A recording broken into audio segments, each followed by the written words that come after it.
Dia.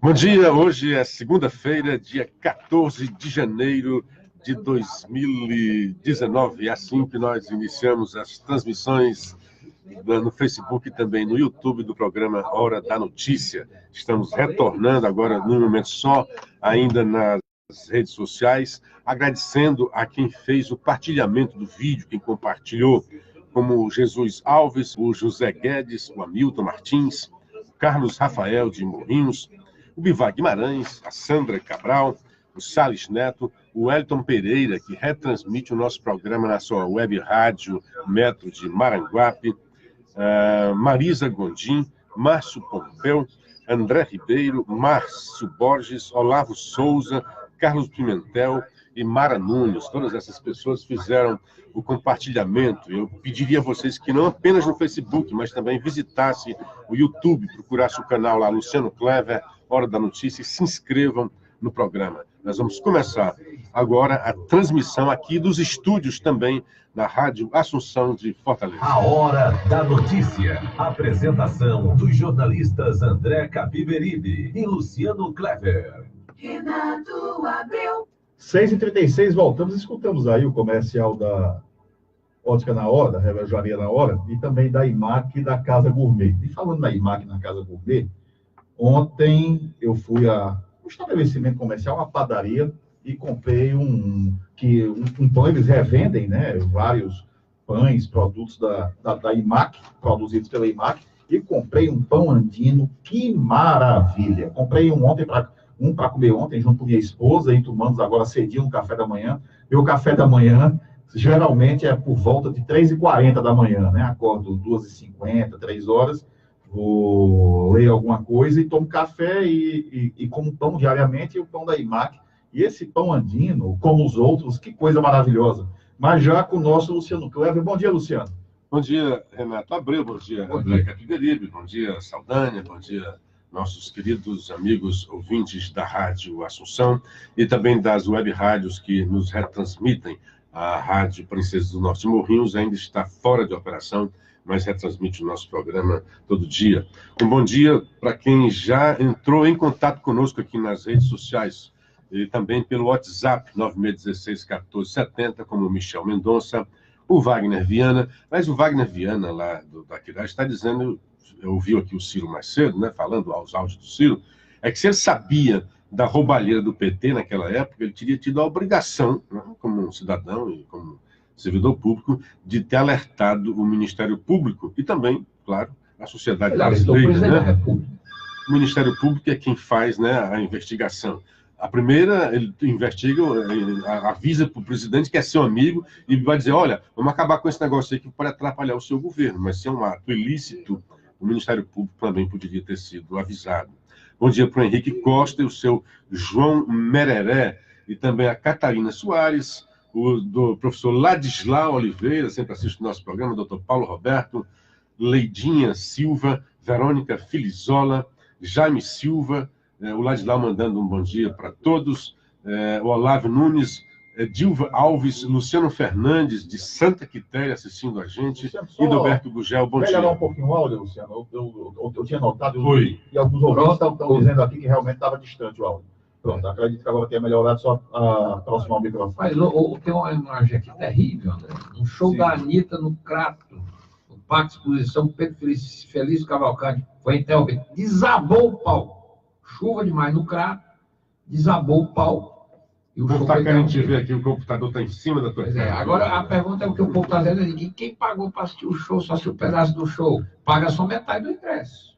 A produção tem que devolver pelo menos parte do ingresso, porque se você comprou o ingresso para assistir um show de 2 horas da Anitta, ela só cantou 1 hora, então só vale meio show. Então vai fazer outro show. Tem que fazer outro show. Ainda bem que ninguém se feriu, mas o teto desabou na hora que ela estava cantando. Foi um susto, viu? No Crato, exatamente ontem à noite. Madrugada desse domingo. Vocês leram o editorial do Povo, eu particularmente li com grande satisfação. Não, de ontem. Tá. Enfim, né? Enfim, o Jornal Povo faz justiça à polícia cearense, né? Nas páginas do Jornal Povo, quase toda a vida... Os colunistas ficam jogando catinguinha de barata. pelo menos alguém aí que está cobrindo as férias de ouro está sempre jogando barata na polícia, né? Quase sempre a polícia é encarada, primeiro, como bandido, né? Como suspeito, uma coisa estranha, né? E, enfim, a polícia cearense tem demonstrado a sua coragem, né? A sua determinação e também a sua parte técnica, né? Descobriu, foi atrás, buscou aquela carga que tinha sido roubada de explosivos, aquilo ia fazer um estrago horroroso. E, estranhamente, você viu o Fantástico. Ontem, né, eu também fui ver, por causa do Batiste e por causa do Ceará, que ele sempre ia tratar. E não tem uma linha falando que a polícia descobriu e buscou e apreendeu esta carga de 5 toneladas de explosivos que poderia fazer um grande estrago aqui no Ceará. Então, parabéns à Polícia Cearense, o Jornal O Povo também, que, enfim, faz um editorial reconhecendo o trabalho da Polícia Cearense, reconhecendo o denodo desses policiais. E, por falar nisso, ainda no Jornal O Povo também foi dito, e é uma coisa que eu queria lamentar, é que aqueles profissionais do GAT que participaram lá daquela ação em Milagres continuam fora de trabalho. Então, são especialistas em explosivos. E perde a polícia. E a sociedade, porque nesse momento são especialistas em explosivo, nessas coisas, e que podiam estar no combate dessa bandidagem. Estão fora de ação. Estão fora de ação. Não, mas estão fora de ação, estão na parte administrativa. Fora né? de combate. Não podemos, não podemos. Fora de Errado combate, isso. fora de Quer dizer, combate. você já pune de antemão o policial. Fora de combate até um eufemismo. Cada pressão da imprensa. Fora de combate até eufemismo. Dessa imprensa que agora está reconhecendo. Né? Desses jornalistas que atacam a polícia. Eufemismo à parte, eles estão aquartelados. Aquartelados. Pois é. Bom, mas o Luciano vai falar aqui sobre o César Batista, né? E quando a gente falou pela manhã, na primeira hora, essa notícia não tinha sido, pelo menos não tinha visto. O Estadão está publicando aqui, aliás, o UOL, que não é do Estadão, é da Folha, chamou essa matéria do Estadão, que é de um correspondente lá em Genebra, chamado Jamil Chad. Ele faz revelações aqui que eu não sabia, e que valoriza ainda mais a decisão do governo do índio lá, do Evo Morales. Veja bem, o César Batista, quando ele foi para a Bolívia, ele já estava programado para pedir o asilo. Ele pediu asilo político ao governo Evo Morales no dia 18 de dezembro de 2018. No dia 21, também de dezembro do ano passado, o Conselho Nacional de Refugiados registrou oficialmente o pedido dele. Aí, nesse pedido, ele explica a fuga dele ao Brasil, depois para a Bolívia, e diz que a nefasta coincidência da chegada ao poder de 2 governos de extrema-direita no Brasil e na Itália levaram ele a fugir do Brasil. Ele cita, inclusive, um documento, uma carta do ex-presidente Lula, e cita que o Lula, depois de ouvi-lo, teve a certeza de que ele não era o monstro que era pintado pelo governo da Itália. Quer dizer, o Lula acredita na conversa de um bandido e deixa de acreditar num país democrático, cuja justiça condenou o Cesare Battisti e cujo julgamento foi considerado um julgamento justo pela Organização de Direitos Humanos da França. Por isso que ele fugiu da França. Quer dizer, mesmo assim, o governo do PT, do Lula, prefere acreditar na palavra de um terrorista e não de um país que, inclusive, o Brasil tem relações diplomáticas. Isso é um verdadeiro absurdo, Luciano. Isso é um absurdo. Olha, deixa eu dar um bom dia, me lembrei agora, para o Alexandre. Eu peguei um Uber sexta-feira. Entrei no carro, aquele Uber partilhado, que eu acho maravilhoso, né? Já vinha 2 meninas lá dentro, conversando. Quando as meninas saíram, aí ele puxou conversa só comigo, né?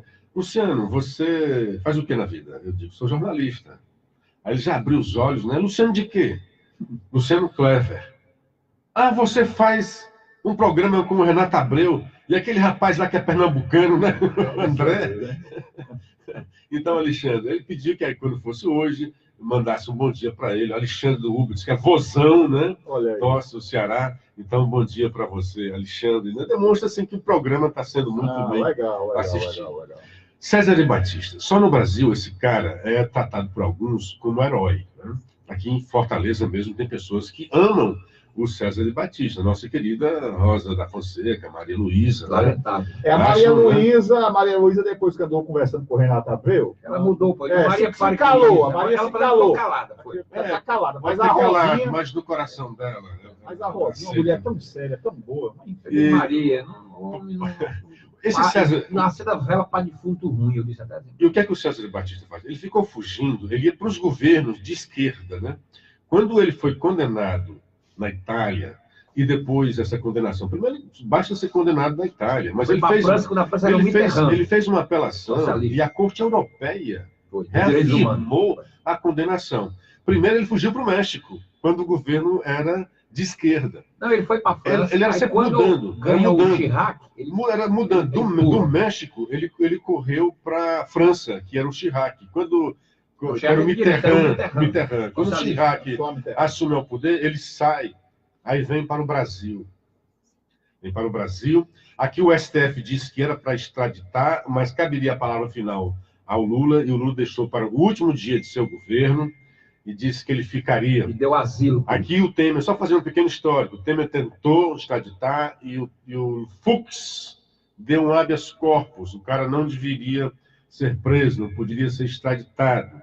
Depois, com Bolsonaro já dizendo o tempo todo, né, que eleito iria expulsá-lo, iria extraditá-lo, começou a mudar.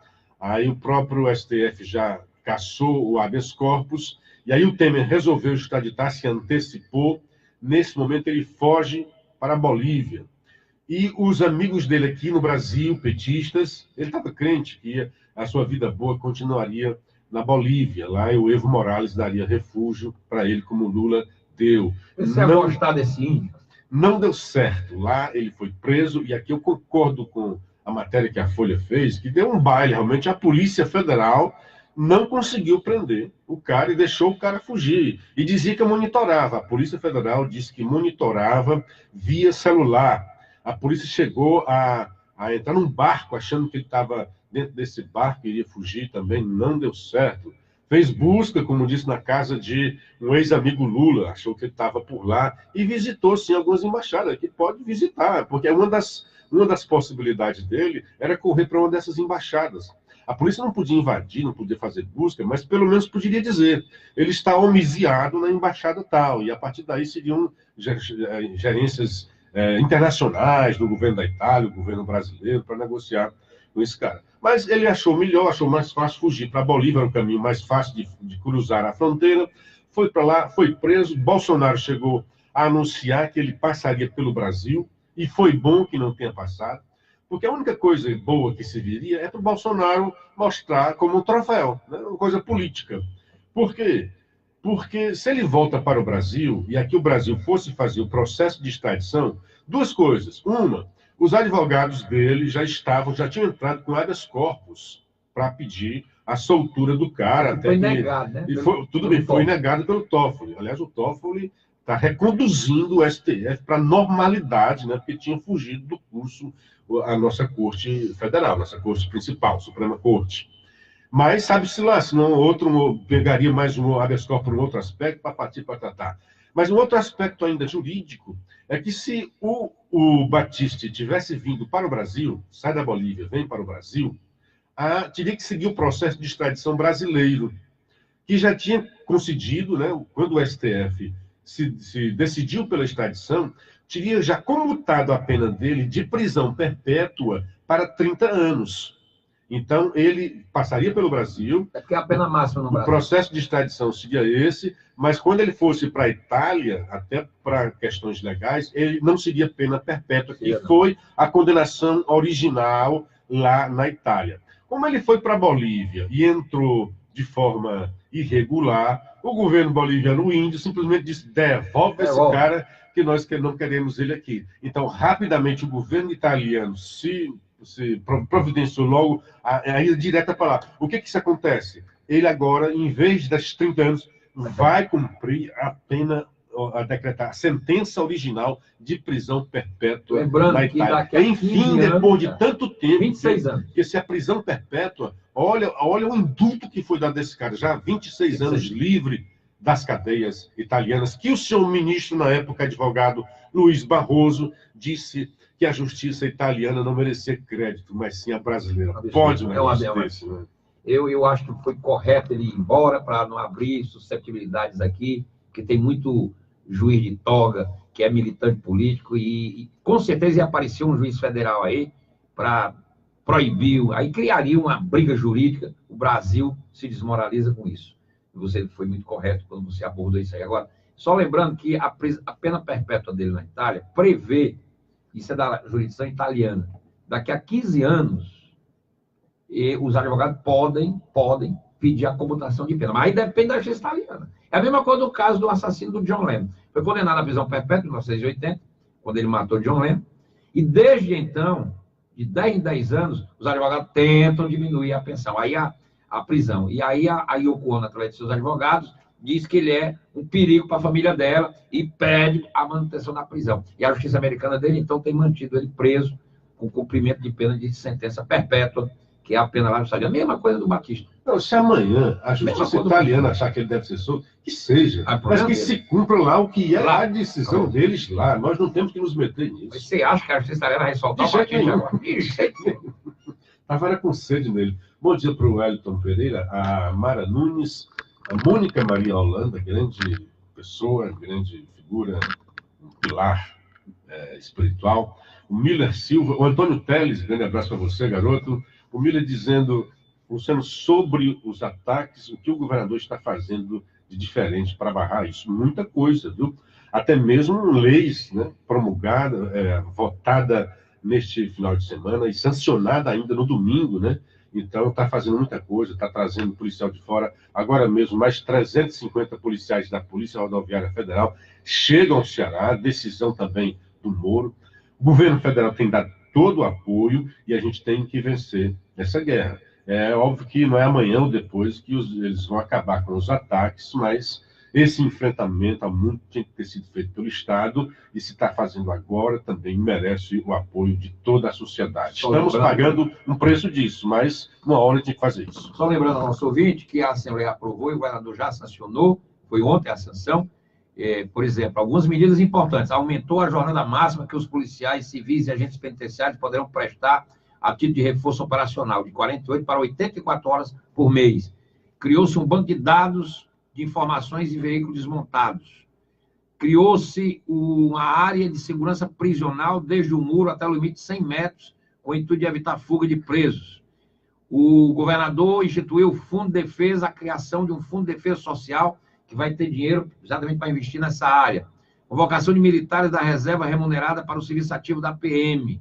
Recompensa por informações que auxiliam os órgãos de segurança e autorização de convênios e parcerias com outros entes, União e Estados, na seção de policiais do Estado do Ceará. Eu acho que são medidas importantes que foram aprovadas pela Assembleia no sábado, em reunião extraordinária a convite do próprio governador.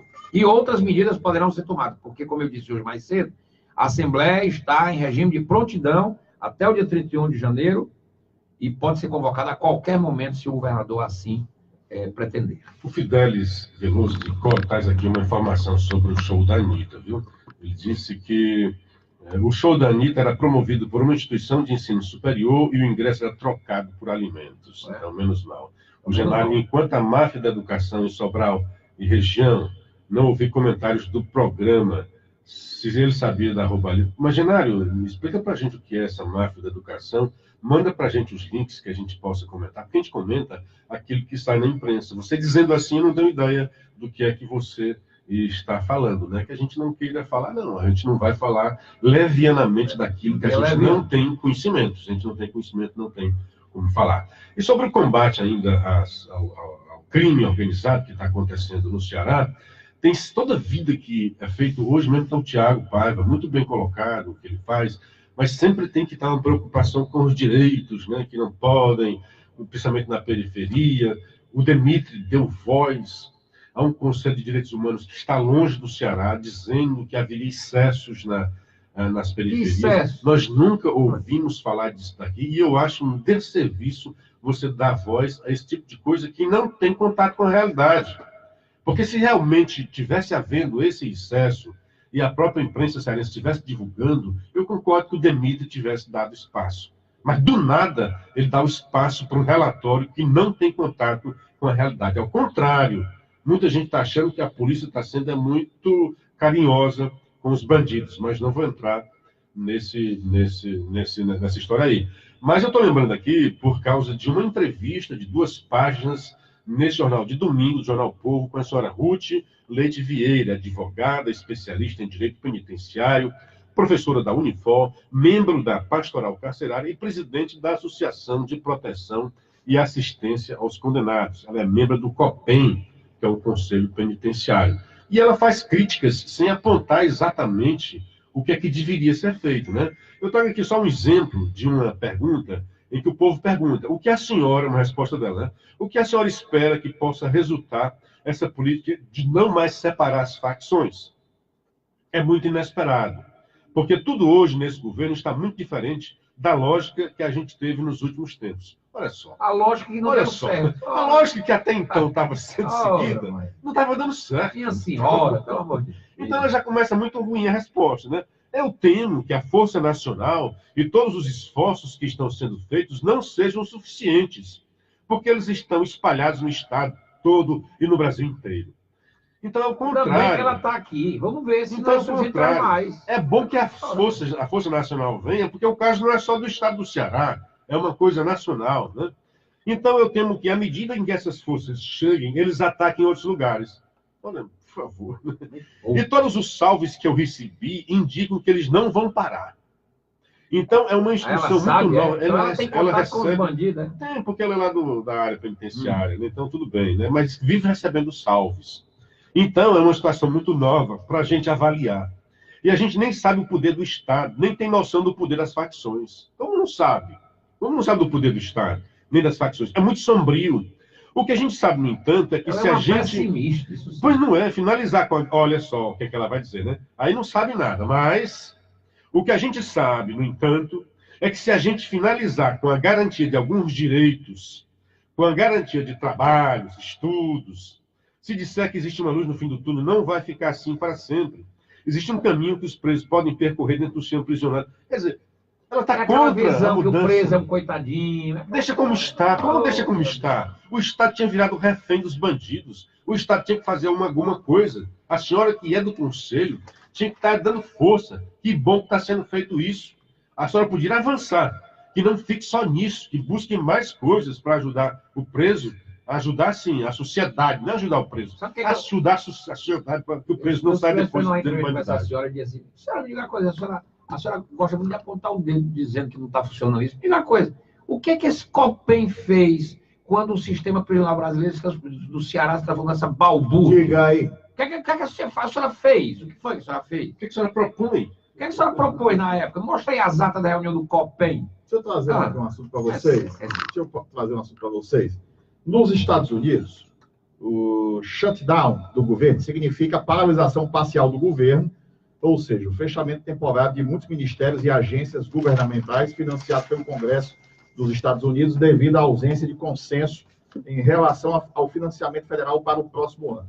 O que é o shutdown? Só para explicar melhor isso daí, né? Tem um orçamento aqui, como tem no Brasil, e tem que fechar esse orçamento. E o Trump quer colocar no orçamento a grana para o muro. Enquanto não colocar no orçamento, o orçamento não é votado. Se não é votado, muitas das despesas podem ser, o governo vai dizer, não vou pagar, porque senão eu firo a lei. É mais ou menos isso. O maior shutdown da história dos... Estão fechados museus e alguns órgãos o maior o que é serviços que não são essenciais.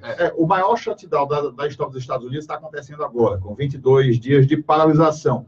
800 mil funcionários públicos ficaram sem receber o salário, que deveria ser pago na última sexta-feira, dia 11. O aeroporto de Miami foi fechado parcialmente por falta de funcionários neste domingo. E está prejudicando a segurança dos aeroportos. Ou seja, até onde vai isso aí, essa queda de muro do Trump com o Congresso? Quem vai ganhar ou não vai ter ganhador? Não é o Trump com o Congresso, é o Trump contra os democratas. O seguinte, nos Estados Unidos, o partido que é oposição ao governo, costuma fazer isso. O republicano, às vezes, faz isso também nos governos democráticos. Isso é uma prática deles lá. Só que agora, o Partido Democrata ganhou a maioria na Câmara dos Deputados. O Senado continua sendo dos republicanos, mas a Câmara tem uma maioria dos democratas. Então, eles estão fazendo esse jogo. Eles não querem a construção do muro. O muro é um compromisso do Trump em campanha. Ganhou a eleição, inclusive, em cima dessa bandeira. Nas últimas eleições, o Trump perdeu a maioria no Congresso. Exatamente. Então, o que é que eles querem? O seguinte, se a gente der o dinheiro para ele fazer o muro, ele ganha as eleições e se reelege. Esse é um jogo político. Agora, Tem um limite isso, porque vai chegar um momento que aí o judiciário americano intervém, porque você não pode deixar o funcionário sem receber dinheiro por conta de uma briga política. Então tem um limite, o judiciário lá fica assistindo, a política se resolve. Mas na hora que começa a complicar a segurança pública do país, aí a Suprema Corte dos Estados Unidos entra e põe um freio nesse negócio. Porque o Trump não abre mão das suas posições e os democratas também. Então são dois radicalismos que não levam a lugar nenhum. Deixa eu dar um bom dia para o Flávio Cavalcante, dizendo que a gente faz uns comentários muito lúcidos. Bom dia para a Vera Martins de Aracaju, que diz melhores cheguem ao nosso Ceará. Bom dia para o Elísio Xavier. O Carlos Chaves aqui, o Luciano, do Cristo Redentor. Ele está dizendo, ele me pergunta aqui, Renato, me diga aí, eu não sei não, meu amigo, quem é que bancava a despesa desse bandido, desse Sérgio Batista? Ele não trabalhava, era só... Aí, tinha vaquinha, pergunta. Tinha vaquinha. Deve ser os amigos, né? A turma da esquerda. Não, o César Batista eu acho batata, tinha vaquinha. Eu quero saber quem é que paga os advogados do cara que tentou matar o Bolsonaro. Passou aqui, eu tinha... 300 mil. Eu tinha pautado para colocar, acabei esquecendo, uma coisa muito interessante do senador Eduardo Girão. Primeiro, parabenizá-lo porque ele alertou o Kim Kataguiri, né? Vou lembrar que a gente sabia. Muita gente fala, não, você não conhecia o cara, nem sabia o nome. A gente, de propósito, dizia o nome dele errado. Primeiro que o nome é esquisito, porque ele tinha feito muito errado. No dia seguinte que ele fez o certo, a gente passou a dizer o nome dele correto. Era uma brincadeira também que a gente fazia, porque ele sacaneou demais com o estado do Ceará. É um cara legal, igual, eu tinha acompanhado, e foi uma decepção para mim enorme aquele vídeo dele completamente desinformado e vendendo como se fosse, eu vou revelar aqui uma farsa. Então eu, como cearense, fiquei, quero ver essa farsa, mas vi que ele não estava sabendo de nada do Ceará. E a Joyce Hasselman foi no mesmo racha, mas piorado, né? Porque ele pelo menos fazia uma coisa mais coerente e inteligente. Então Eduardo Girão foi lá e explicou, olha, não é isso, e o cara se retratou. Aí tem um artigo do senador, Violência, Lei da Semeadura e Lava Jato. Então, ele... Artigo do Eduardo Girão? Do Eduardo Girão, no jornal O Povo, de 11 de janeiro. Eu tinha clipado e acabei esquecendo. Em que ele vem falando arrazoado sobre um bocado de coisa e vem dizendo, por essas e outras, pretendo apresentar uma PEC que vede deputados e senadores a assumirem cargos de ministros e secretários de governo, a não ser que renunciem ao mandato.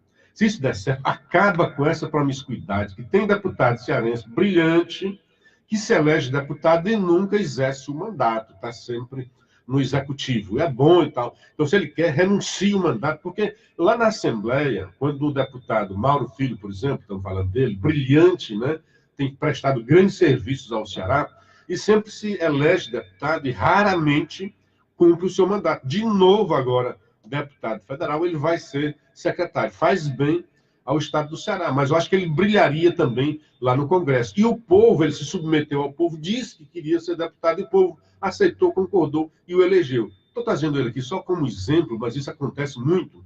Então o cara sai, quando ele sai da Assembleia Legislativa, o deputado, fica um substituto, que é um deputado assim meio pataca, né? Ele fica sob ameaças, o próprio gabinete dele, ele não tem muita autonomia, é um deputado de 75% deputado. Da mesma forma lá no Congresso Nacional, o cara sai para ser ministro e aquele que entra também fica sob um peso. Então, concordo plenamente, eu sempre achei isso uma promiscuidade que não ajuda a democracia. Nós temos 3 poderes, e os poderes executivo e legislativo, eles se contrapõem. Então, o Mauro Filho, por exemplo, estou dando como exemplo, mas serve para qualquer um, ele foi eleito para fiscalizar o executivo. Hoje, neste caso, ele foi eleito para o federal, está vindo para o estadual, tudo bem. Mas um deputado federal é eleito para... Uma das funções é fiscalizar o executivo. Então, como é que o cara sai do legislativo e vai para o executivo?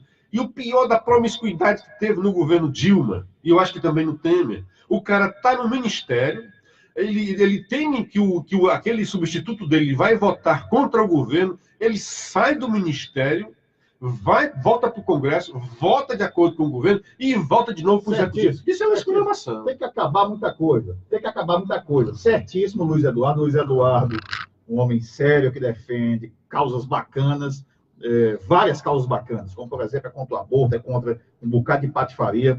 E eu compartilho muitos posicionamentos dele. Interessantíssimo projeto, não digo que sou a favor nem contra, tenho que me aprofundar, mas interessante, a priori eu acho bacana, acho que sim, que pode ir a debate. Como, por exemplo, tivemos aqui... sim, faz tempo que eu acho isso estranho. Tem algumas aberrações. Dentro desse caso, o Luiz Pontes foi eleito senador da República, assumiu e foi ser secretário do Lúcio. Lúcio Alcântara se elegeu governador do estado do PDT, teve muito voto de entusiasta do Brizola, e quando tomou posse já tocando no PSDB. Absurdo. Ou seja, muita coisa tem que ser revista disso aí. Aliás, estelionatos eleitorais. Não, aí, o Lúcio, eu, inclusive, o doutor Lúcio, que hoje nós estamos... Gente boa. Mas na época eu disse, doutor Lúcio, o senhor se elegeu pelo PDT, nem assumiu, já é do PSDB. Peraí.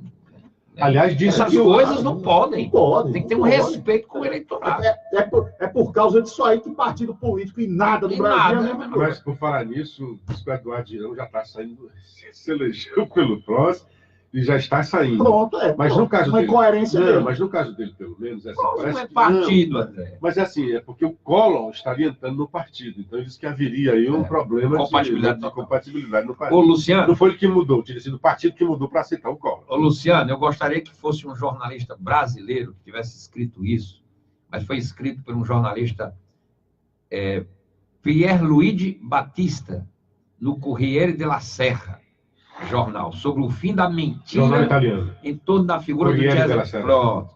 Esse jornalista italiano escreveu o seguinte: a captura e a extradição do fugitivo Cesare Battisti colocam um ponto final na lenda que alterou a verdade e transformou em mártir da liberdade, em escritor perseguido pela opressão do Estado italiano, um terrorista dos proletários armados pelo comunismo, que, segundo sentença dos tribunais, assassinou em 78 pelas costas o policial Antônio Santoro. O cara matou pelas costas covardemente. Depois, em 79, o agente Andrea Campanha, atingido na cabeça. E no mesmo ano, materialmente, o açougueiro Lino Sabadim e o joalheiro Pierluigi Torregiani, assassinados por vingança, porque haviam reagido a roubos para financiar os PAC, que é a Organização Proletários Armados pelo Comunismo.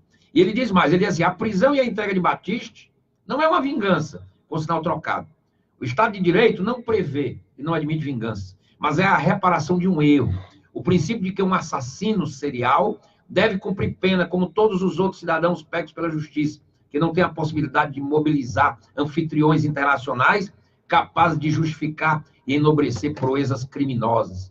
Esquecendo cinicamente o sofrimento das vítimas de Battisti, uma falange de intelectuais franceses, apoiados por intelectualianos, atordoados pelo ópio ideológico, infelizmente com o suporte do preconceito inocentista da Anistia Internacional, antes inimiga dos abusos verdadeiros que se consumiu no mundo, começou a martelar a opinião pública com a campanha diversionista, na qual o pedido de extradição da Itália vinha equiparado à prepotência de uma tirania que queria meter as garras num livre pensador. A corporação de escritores mobilizou a defesa do colega. Foi divulgada a fake news, segundo a qual o réu não teria gozado de todas as garantias que o Estado de Direito considerava intocável. Não é a tirania. Ele diz assim: a campanha produziu seus frutos, primeiro na França e depois no Brasil, com o status de refugiado político. Não é a tirania que coloca as mãos sobre um dissidente, mas um Estado democrático, que pode fazer um assassino cumprir a pena que lhe foi imposta, ao fim de processos regulares, mesmo que a revelia, uma vez que o condenado já havia fugido para o exterior. É isso aí. Perfeito. Quando você fala Pierluigi Battista. É isso aí. Quando se fala revelia, dizer que ele não se defendeu. Não se defendeu porque ele achou fugiu. Que tinha defesa e fugiu, né? Fugiu.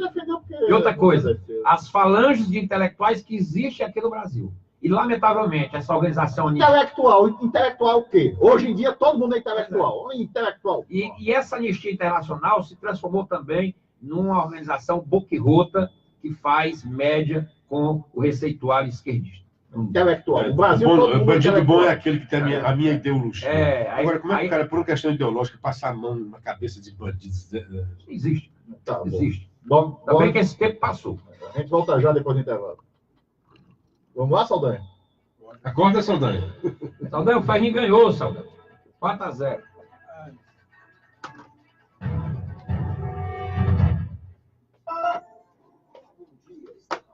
Senhores, vocês ficam aí que eu vou ter que ir mais cedo. Não, peraí, não vá não. Olha, Falta só 10 minutos.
Fortaleza, hein, na da Copinha?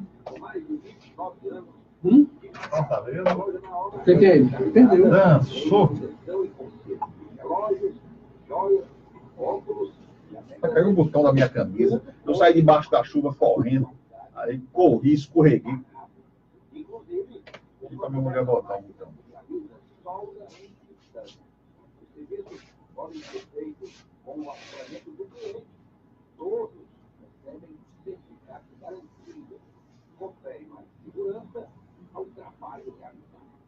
A loja, na hora, possui ainda uma ampla oferta de baterias com marcas mundiais, como a bateria suíça da marca Renata. Está presente em 90% dos relógios suíços. Quer visitar a loja na hora? Veja perto o atendimento diferenciado, esportista e feliz, através de um Tem um pote lá em cima de manteiga. Do Fabiano. a loja na hora. Quem é Fabiano? Está nos melhores jogos da cidade. De tarde, ó. Tá toda noite. O shopping é o parceiro. Ele deixa aí. Não tem geladeira aqui, não. O shopping Rio Mar. Tá atendendo é um. Nem tinha aquela pequenininha, né? Aquela. Pegar o bar? Quem é que tem? Já é pra ter, né, aqui, né? Não tem nenhuma geladeira. Ela na sala minha vai fechar. Uma cara. 29 anos. Mas que tudo errado aqui. Seguro. Eu falei, loja na hora.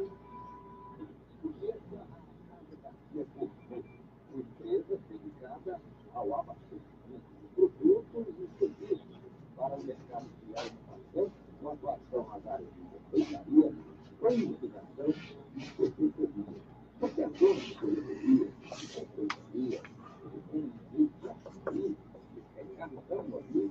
para você, venha nos visitar e ver a nossa variedade de produtos.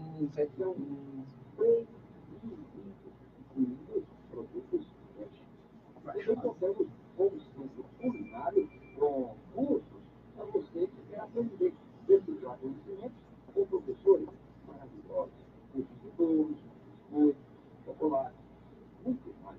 Lá também você encontra produtos da Smart congelados. Lojas no centro do Montelli, a Casa Café está de portas abertas para receber você. Esse carro vermelho. Esse carro vermelho era Green, né? Os telefones da Casa da CDB, anote aí, 3181 2803 ou 3104 0252. Liga pra gente. Gustavo, quero levar a Casa Gourmet do Montello e abre. Ainda não vai estar, né? Ferrão, menino. Você precisa do 21 e tá fazendo frio aí, já é 17. Eu falei, Casa da Tia Gourmet.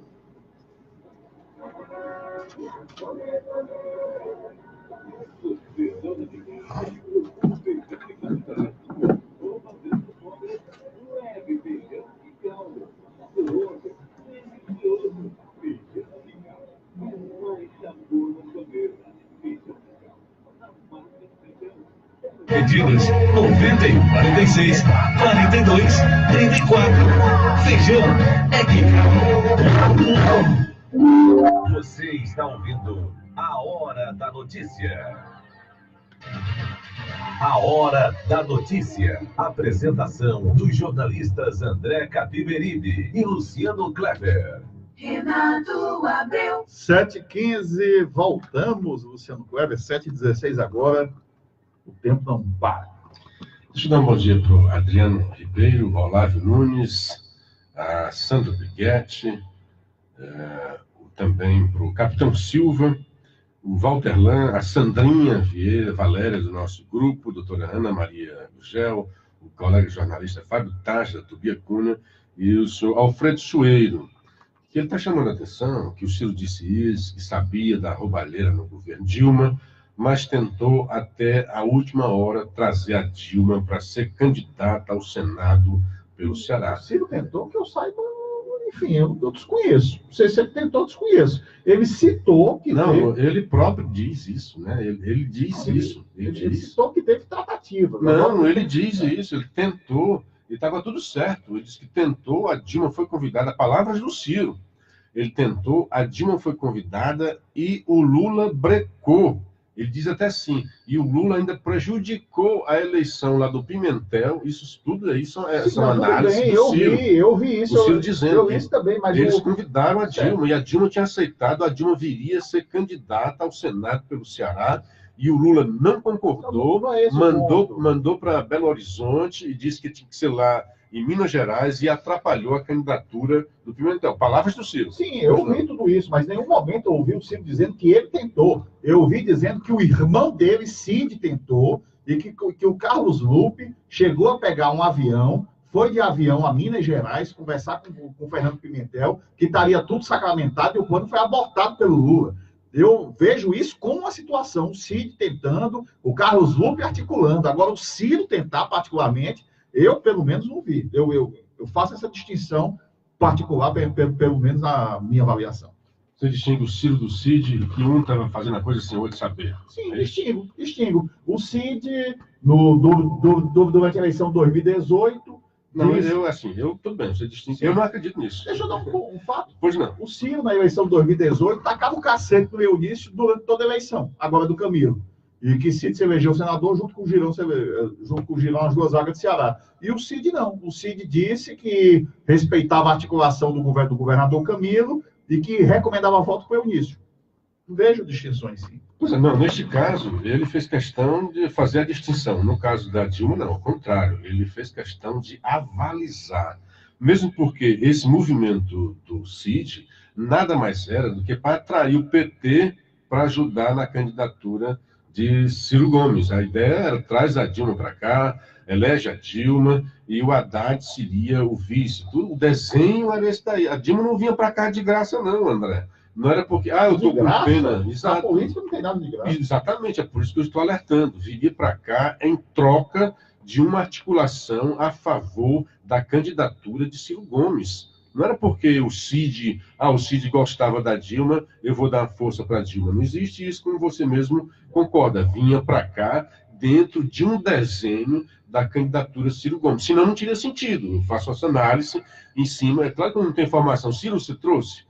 Ele avalizou, porque em nenhum momento também foi a público disse que seria contrário a isso daí. Ele até diz o contrário. O Cid queria que viesse para cá e o Lula, em vez disso, queria que a candidatura fosse mesmo do Eunício. Ele ainda diz nesses termos o Ciro. Portanto, nesses termos, ele próprio, Ciro Gomes, estaria avalizando a candidatura de Dilma Rousseff no Ceará. E, com isso, trazer parte do PT para a sua candidatura, coisa que não aconteceu porque o Lula não queria a sua candidatura. É isso aí. Seguindo adiante, 7h20. Luciano, dá parabéns aqui a você. A gente conversando no intervalo, no final da primeira hora, quando ele estava sendo retransmitido na primeira hora, você matou uma sacada aqui e perguntou por que o Renato e eu não comentamos. O Renato não comentou, o Renato saiu um pouco mais cedo, foi tomar café, eu não sei porque ele não comentou. Eu não comentei porque eu não tinha me atentado ao fato, eu confesso aqui em público, eu não tinha feito essa leitura mais aprofundada como o amigo o fez. Mas o fato é que está aqui no antagonista, que o petista Eugênio Aragão, que defendeu o refugiado dado por Lula, o César Batista, o Eugênio Aragão disse à Folha, foi ministro da Dilma, né? Que se o terrorista, se Batista fosse extraditado a partir do Brasil, a prisão perpétua poderia ser substituída por 30 anos de detenção, com detração do período já cumprido, como determinou o Supremo. Ou seja, você... Pois é, porque lá no Supremo já tinha feito isso, né? Naquele processo de extradição, em que o Supremo disse que concordava, o Supremo já tinha falado, a gente concorda com a extradição, desde que o governo italiano se comprometa a comutar a pena de prisão perpétua para 30 anos. E esse período que ele já tinha sido preso diminui desses 30 anos que restariam. Então, por isso que foi interessante ele sair pela Bolívia, porque não houve um processo de extradição do Brasil para o César Batista. Saindo da Bolívia para lá, entrou na Bolívia como um cara irregularmente, como não teve asilo político, não foi tratado como refugiado, deporta, né? Foi uma deportação, foi uma devolução. Devolve o cara que nós queremos. Devolve para onde? Para a Itália. Devolvendo nessas condições, não há nenhuma tratativa, nenhum convênio, nenhum acordo, nenhum tratado. Portanto, ele chega lá na condição de um italiano que tinha fugido da justiça, que era um foragido da justiça e foi capturado na Bolívia pela Interpol. Portanto, vai cumprir a sentença original. E se passa pelo Brasil, e o processo se dá como uma extradição, aí sim, seria os 30 anos, e desses 30 anos já tiraria parte daquilo que ele já foi preso. Então, foi melhor assim ele passar direto da Bolívia para a Itália. E se frise que o próprio general Heleno cogitou, não é que cogitou, a coisa estava sendo resolvida pela chancelaria tríplice, né, no Brasil, da Bolívia e da Itália. Foi mandado um avião da FAB do Brasil à Bolívia, para, se fosse o caso, o Batista enviar ao Brasil, mas enfim... Isso... o avião da Polícia Federal estava pronto, estava na fronteira. Não é da FAB, não, da Polícia Federal. Polícia Federal. A Polícia Federal. Então, foi resolvido da melhor forma possível, porque eu acho que um assassino tem que ficar a vida toda atrás das grades, como é o caso do César Batista, assassino de mais de uma vítima. Bom dia para a Fernanda, lá na Polônia, o Olávio Nunes, a Sandra Biquete. Aí o Miller está fazendo uma pergunta. Luciano, me responda. O Mauro Filho fica ganhando como deputado e secretário? Não. Ele tem que optar. Ou ele fica com o salário de deputado ou o salário de secretário. O Eufrásio, está aí, um ano de Lula que temos que agradecer. Imagina. Não, Luciano, perdão, eu acho que ele não tem que optar, não. Ele fica ganhando como salário de deputado se tiver exercendo o mandato de deputado. Um deputado que sai de licença, se for de licença médica, aí sim, mesmo ele de licença médica, ele recebe o salário de deputado e o suplente também recebe o salário de deputado. Mas se for uma licença para outros assuntos, quem recebe o salário é o suplente. O substituto. Exatamente. No caso, o secretário Mauro Filho o deputado Mauro Filho vai receber o salário de secretário. Explicado aí, né, Miller? O Eufrásio Francisco, está aí um ato do Lula que temos que agradecer. Imagina a Anta como senadora do Ceará. Imagina aí mesmo. Solange Mesquita, de Santa Quitéria, bom dia. A Jandira do Carmo, de Vajota, e também o Valdo Alves Rodrigues mandando um bom dia para nós. Vamos falar em senador do Ceará, é um negócio impressionante, né? O senador Pimentel, enfim, não tenho nada contra o Pimentel, muito pelo contrário, acho até um cidadão cordato, acho o Pimentel um homem honesto, eu acho ele uma pessoa honesta, acho um bom técnico, mas que mandato mais chifrinho, rapaz, que mandato fuleiro. Ninguém se lembra que Pimentel é senador da República, ninguém fala em Pimentel, só se fala em Tássio Eunício, por bem ou por mal, mas só se fala em Tássio Eunício. Pimentel, literalmente, sem querer desmerecer a figura do homem, José Pimentel, do homem de bem, mas ele, como senador, é um zero à esquerda. É um grande cara, mas eu concordo com você, não teve relevância, pelo menos nesse mandato, né? Enquanto ele foi ministro, teve relevância e tal, né? Eu queria, Jornal Povo, um abraço para você, ao Vísceras, né? Porque, enfim, depois de muito tempo, de muita gente falar aqui, coloca na sua manchete, Profetas da Chuva prevê inverno regular para o Ceará neste ano. Que o Jornal Povo só fala coloca inverno entre aspas, coloca SIC, né, que como se fosse uma frase errada quando alguém fala de inverno. E, enfim, não sei se alguém esqueceu, né? Porque no Jornal Povo, e aqui eu faço uma reverência ao grande jornalista Eliomar de Lima, só o Eliomar. O Eliomar era uma ilha dentro do Jornal Povo que assumiu o inverno, que é uma coisa nossa, é uma expressão nossa, que diz respeito à nossa alma, aos nossos afetos. Inverno é uma palavra muito nossa, assim como tantas outras, mas diz respeito à nossa vida, ao nosso dia a dia, ao nosso futuro, à nossa felicidade. Inverno bom é sinal de felicidade para o sertanejo, para o cearense. Então, Profetas da Chuva prevê inverno regular para o Ceará este ano. Em contrapartida, o diário continua no seu analfabetismo cultural, numa estupidez, como eu acho. Coloca assim: quadra chuvosa, essa expressão horrorosa, será boa, aponta a maioria dos profetas cearenses. Eles se reuniram